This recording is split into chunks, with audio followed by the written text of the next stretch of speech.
This is subjective. It is my opinion, and if you don't agree, that's totally okay. And to be honest, these topics don't really change much of the game for me. I'm just talking about them because I can. There's a game series I've really liked, and that game series is called Samurai Warriors.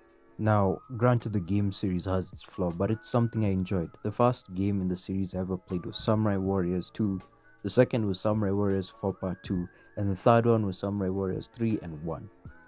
That's obviously not the correct way of doing it, but whatever. Now, as the game progressed, a lot of things happened that I never really understood. For example, this game is made in Japan. Thus Samurai Warriors, Samurai is Japanese. Now, in it, this game has had a big Western audience, and they're aware they've had a big Western audience. But then they've made moves to kind of fuck up that audience, which I've never understood. Now, there's so many things I could complain about, but there's actually two things I want to complain about. One of the things, knowing they have a big Western audience, in the first, second, and third game, they used to outsource a dub studio to dub the game. Why dubbing this game is important if you can see the gameplay on the screen. This game is kind of chaotic to play, so in this chaos of playing, you kind of have to hear what the characters are saying, because in occasions the characters do say something to advance the story or to give hints to the next objective to finish. So if it's in a language you can understand, you can play the game much easier.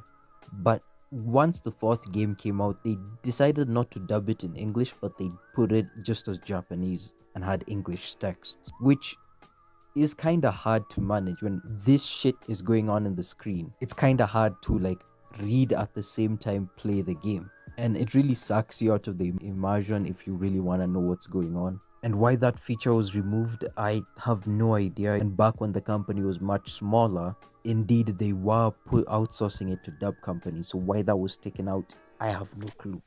Another thing I don't really get that was taken out is cutscenes.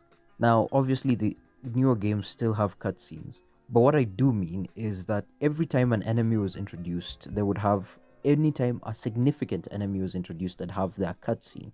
And this would be annoying to some people, and I understand why, but this would bring impact to the game. Here's why, let me tell you why. In Samurai Warriors 2, there's a motherfucker called Tadakatsu Honda. This guy is one of the guys you don't want to have at the opposite side, because very quickly he can wreck your shit. He's a powerful character and even has his own fucking theme song. You can be playing the game, so once you hear that theme song, shit's about to get real. But every time Tadakatsu is introduced, that's when you kind of have to play smarter than you already are. And how was he introduced? Through that cutscene.